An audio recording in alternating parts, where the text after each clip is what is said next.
كل سنة وانتم طيبين.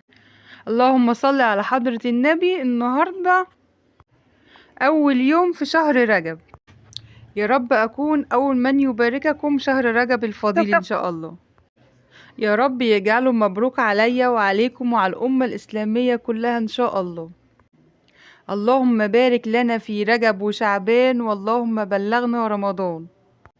وطبعا زي ما احنا عارفين رجب يعني موسم، وموسم يعني بط، والبط عندنا الحمد لله ومش هنشتري من بره، وبيجري قدامي اهو، وهمسك لكم بقى واحدة اكبر واحدة هنقيها.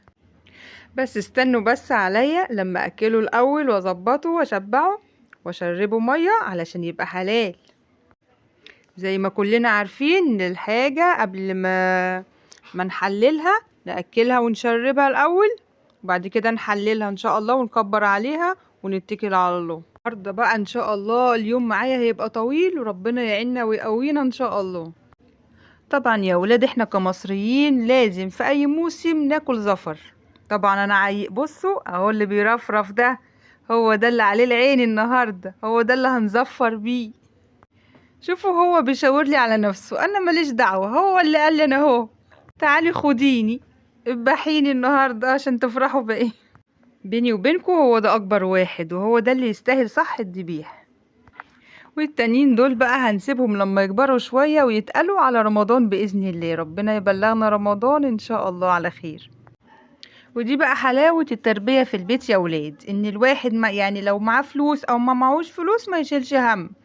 يعني لو جه موسم زي كده الواحد يبقى إيه مطمن إن في حاجة هيفرح بيها العيال. نجيب كده وإيه ويا سلام على فرحة الشقيان يا ولاد لما بيجني كده ثمر التعب وشقاه. شوف انا فرحانة ازاي ومزقططة علشان هفرح ولادي النهاردة. بشاور بقى الحبيبة كده على اكبر بطاية، بقول لها هذبح لكم اكبر بطاية النهاردة يا حبيبة. امال احنا بنتعب ليه وبنشقى؟ ما هو عشان خاطر عيون سواد عيونكم. ربنا يبارك لي فيكم ويفرحني بيكم يا ولادي ويطرح لي فيكم البركة، ويبارك لي في الواد ويستر لي عرض البنات. آمين يا رب، اللهم آمين. صحيح بنتعب وبنشقى، لكن هنتعب لأغلى منكم؟ والله أبدا.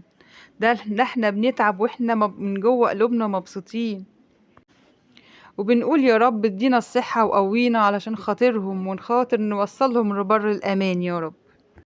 ربنا يراضيني فيكم يا رب. مش عايزة حاجة من الدنيا غير اني بس اشوفكم حواليا مبسوطين.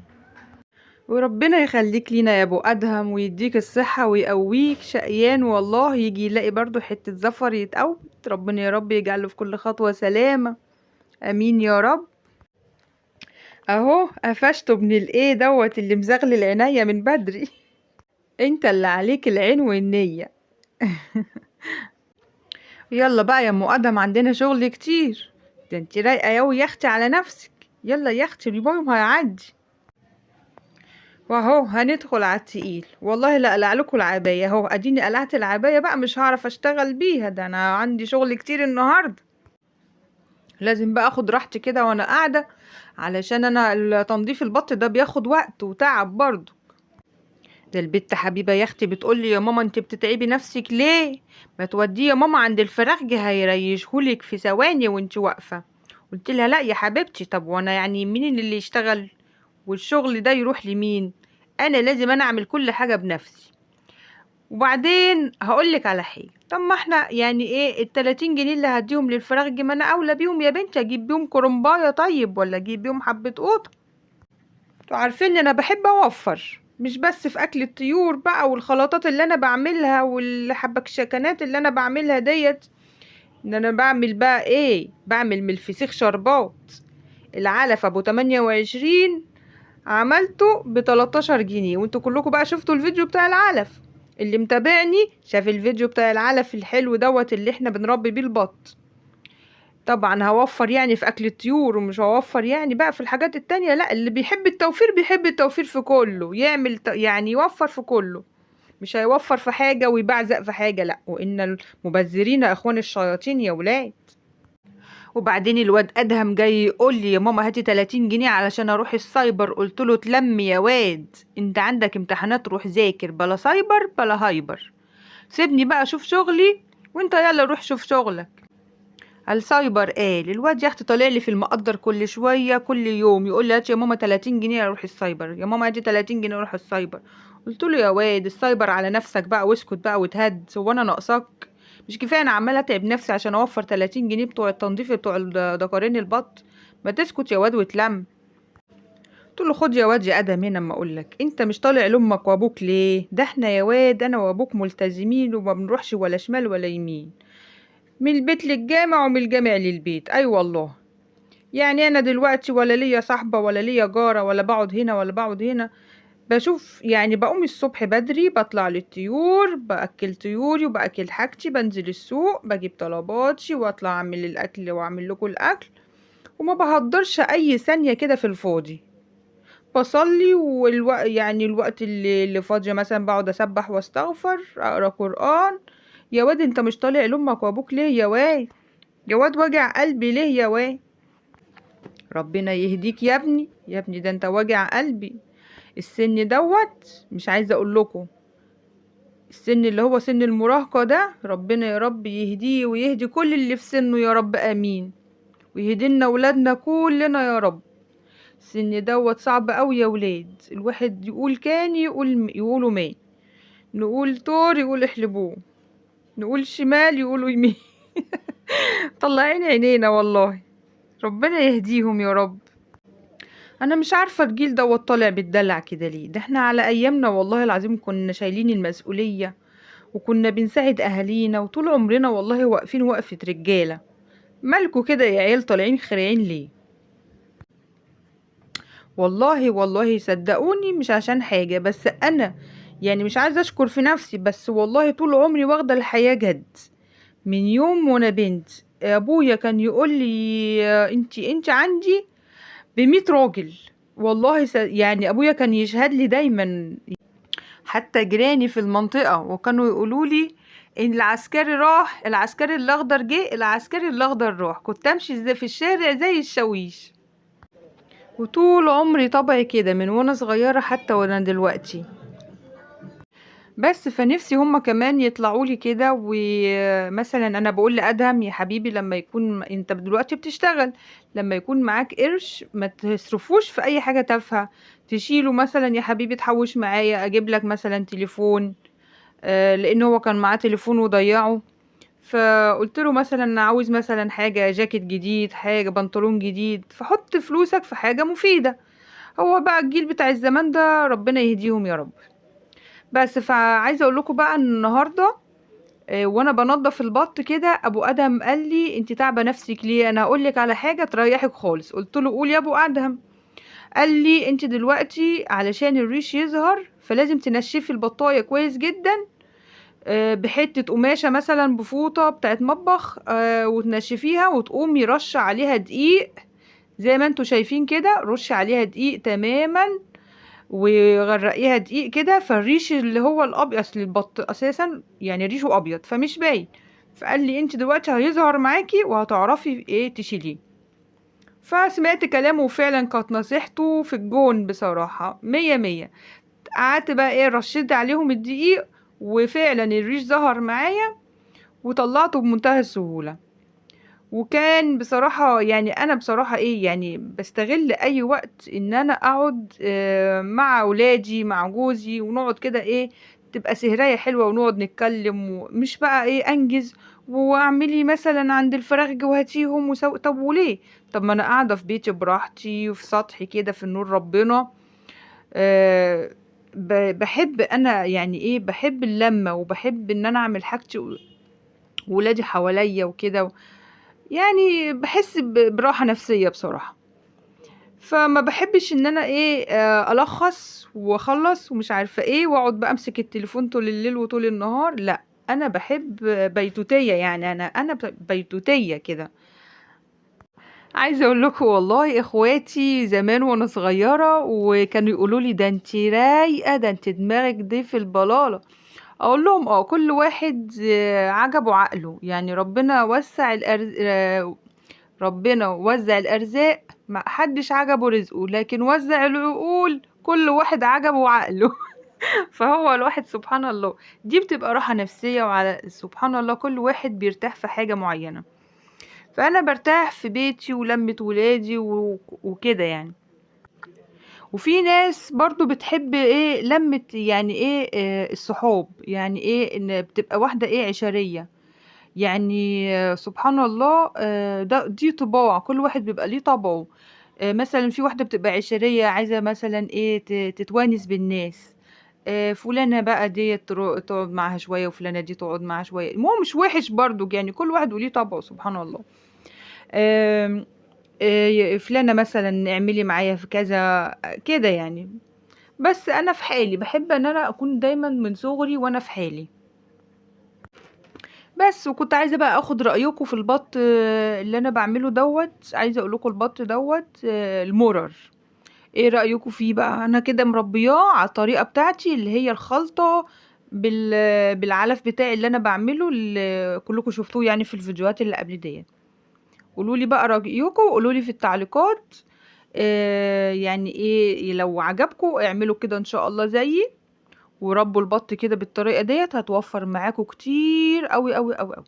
لان احنا لما بنكون بنربي بط وفراخ وحاجات زي كده في البيت، محتاجين على الاقل كل 10 ايام شكارة علف. فانا باذن الله كده بجيب كل شهر شوال دشيشة بحق شوال العلف. بجيب شوال دشيشة وشوال عيش ناشف بحق شكارة علف واحدة. يعني شكارة العلف فيها 25 كيلو.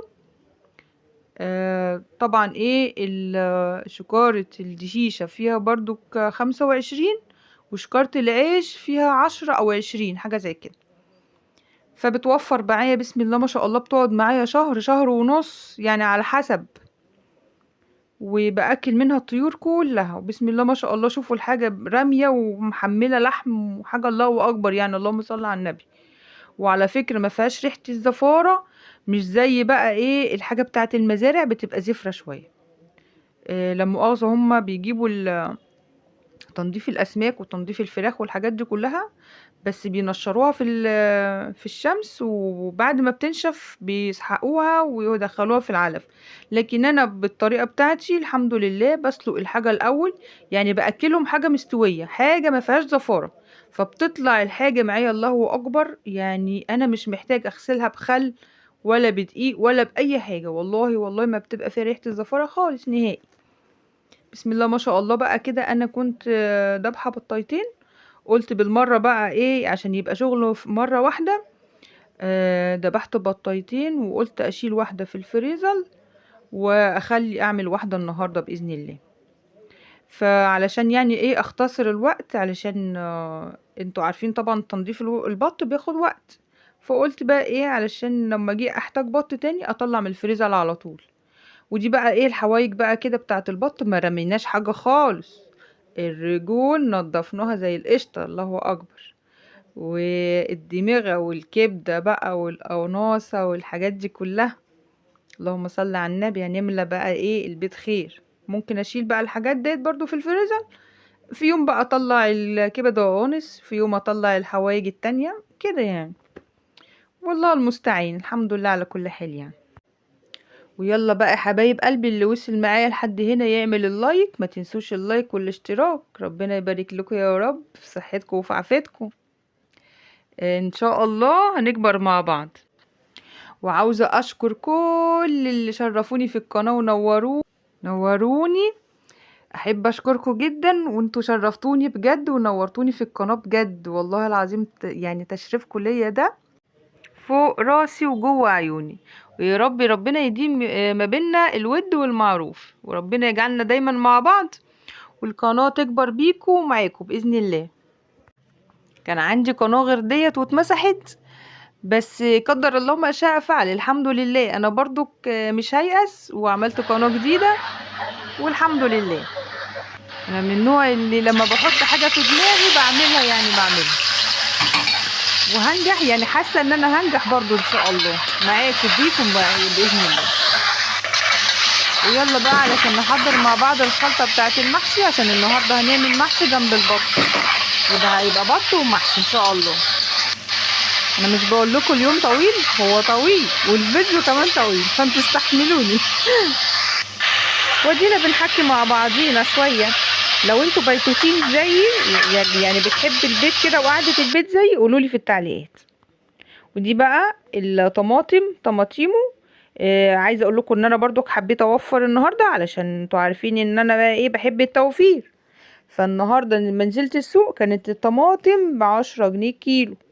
فانا بقى عملت فيها نصحة كده، وقلت له عبيلي كيلو ونص ب10. هو اساسا هو بيقول كده، بيقول انا بعبي الكيلو ونص ب10، تنقية ب10. يبقى انا بقى جبت 3 كيلو بكام؟ ب20، بدل ما اجيبهم ب30.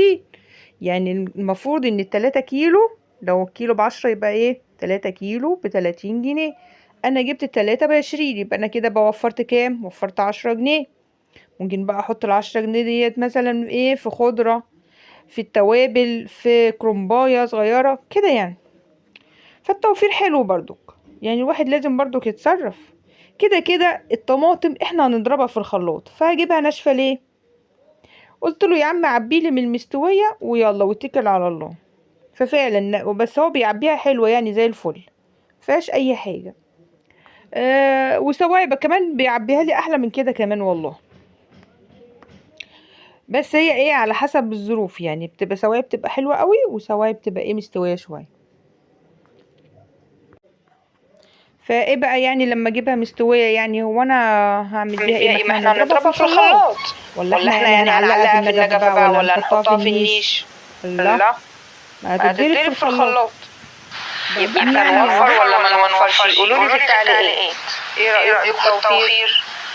وده بقى كده هحط على الخلطة بقى ايه قرن فلفل كده عشان يبقى المحشي سبايسي. بحب اشطشط لهم الاكل انا على طول. ودينا قعدنا اهو بقى علشان ايه نعمل بقى نلف المحشي وايه، ويبقى النهارده بقى هتبقى ايه، هتبقى ليلي. هتبقى ليلي محشي بقى وبط وزفر وايه، وحاجة حلوة كده. يا رب يا رب يكتر الخير عند الناس كلها، امين يا رب. ويجعل بلاد المسلمين امانا ورخاء، امين. ويجعل بيوتنا عامرة بالتقوى والايمان يا رب، ويجعلنا نحسن ما بين ايدينا. واهم حاجة مادام جوزي راضي عليا وانا راضي عليه، بتبقى الحياة حلوة وبتبقى الحياة ممتعة بصراحة. اهم شيء الرضا يا ولاد. على رأي حماتي دايما تقول لي ايه، الرضا لمن يرضى، الرضا لمن يرضى. وانتي لما تكوني راضية بحالك هتحسي ان انتي سعيدة، لو مش راضية هتحسي ان انتي مش سعيدة. هو الرضا هي سر السعادة. اهم شيء ان الواحد يكون راضي باللي في ايديه، وما يبصش لغيره ولا يبص لعيشة غيره. بس السعي حلو، يعني احنا بنسعى علشان ايه؟ ربنا يا رب يكتب لنا ايه الرزق في كل خطوة. ومادام الواحد بيسعى يبقى ربنا هيكرمه ان شاء الله. يعني ما تبصيش لغيرك، بس اسعي واجتهدي واعملي ووشقي وتعبي واعملي كل حاجة، ربنا يكرمك. لكن تبصي وتزعلي وتحقدي وتحقني في نفسك، لا غلط. الصح ان انت تشتغلي على نفسك وتشتغلي بمجهودك وعلى دراعك وتتعبي. والتعب مش عيب، التعب حلو، التعب بيدي نشاط. انما القعدة هي اللي وحشة، هقعد ابص لفلانة وابص لعلانة واجيب سيرة ديت واجيب سيرة ديت. لا، انا اشتغل واعمل اللي عليا والباقي على ربنا. ربنا هيكرمنا ان شاء الله مادام انا ناوية خير. والواحد ما بيفكرش غير في الخير ربنا هيكرمه. ليه بقى؟ لان انا يعني الحمد لله ولا بجيب سيرة حد ولا بحب اذي حد. فالحمد لله في شغلي وفي حالي يعني. مثلا انا دخلت اليوتيوب بس بجتهد، يعني انا كنت ايه فاكره ان التصوير ده سهل وحاجه سهله، وان انا لا بالعكس ده طلع صعب جدا والله. بس انا مكمله وحاسه ان انا ان شاء الله يعني مادام ببذل مجهود في حاجه ان شاء الله ربنا هيكرمني فيها باذن الله. طول ما انتوا معايا كده ان شاء الله، وتشتركوا كده معايا وتدوني كده لايكات حلوه، وربنا هيكرمنا مع بعض باذن الله. والمحشي ده بقى يا ولاد بصراحة يومه طويل، وكمان خاصة بقى لما يكون كمان معاه بط وكمان انا اللي نضفته. يعني اليوم بيبقى بقى ايه يا الحمد لله، يعني شقة وتعب بس الحمد لله انا راضية ما دام انا بعمل لولادي، يعني هسأل مين اغلى منهم؟ ربنا يا رب يكرمنا فيهم ويهديهم لي يا رب، امين. ودايما يا رب نكون مع بعض ونعمل فيديوهات احلى واحلى واحلى ان شاء الله، ونكبر كده مع بعض باذن الله. واللي فيه الخير يعمله ربنا. طول ما احنا مع بعض قولوا لي برضو رأيكم، عايزين تعرفوا ايه في تربية البط وتربية الفراخ. وان شاء الله برضو اعمل كده بس مباشر وتقولوا لي على رأيكم، وتقولوا لي بقى ايه انتوا يعني ايه الحاجة اللي انتوا عايزين تتعلموها في تربية الطيور. انا برضو عندي خبرة لان انا بربي من زمان، من وانا قبل ما اتجوز كمان والله. فعندي يعني خبرة في تربية الطيور، يعني على قد ايه الامكانيات برضو الحمد لله يعني. فاي حاجة تحتاجوها في تربية البط او تربية الفراخ او تربية الحمام قوليلي على طول في التعليقات وانا هرد عليكم، او اعمل لكم فيديو بالسؤال اللي انتوا سألتوه. زي مثلا امبارح واحدة قالت لي عاوزة اعرف ازاي اعرف ان الفراخ بتبيض ولا ما بتبيضش، فعملت لها على طول فيديو. وريتها وعملت لها ازاي تعرف المواصفات الفرخة اذا كانت بتبيض ولا لا. ايه مواصفاتها بتبقى عاملة ازاي، بتفتح العظمتين من ورا كده بيفتحوا، بيبقى ليهم مواصفات معينة.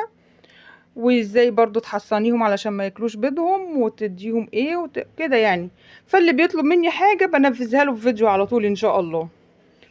فانا ما ببخلش عليكم بالمعلومات، وانتوا كمان ما تبخلوش عليا باللايكات. غرقوني لايكات، انا عايزة الفيديو ده يوصل 100,000 لايك يلا بقى. مع ان انا عارفة ان قناتي لسه صغيرة، بس برضو كان عشمان في ربنا وفيكم، يعني في ربنا في الاول وفيكم انتوا ان شاء الله. وكده بقى احنا خلصنا اهو المحشي، وهدخل بقى اجيب البطايه. اللهم صل على النبي، الله اكبر، تعالوا بقى كلوا معانا. الف هنا وشفا لله ياكل. اللهم صل على النبي. حاجه بسم الله بيتي، تربيه بيتي.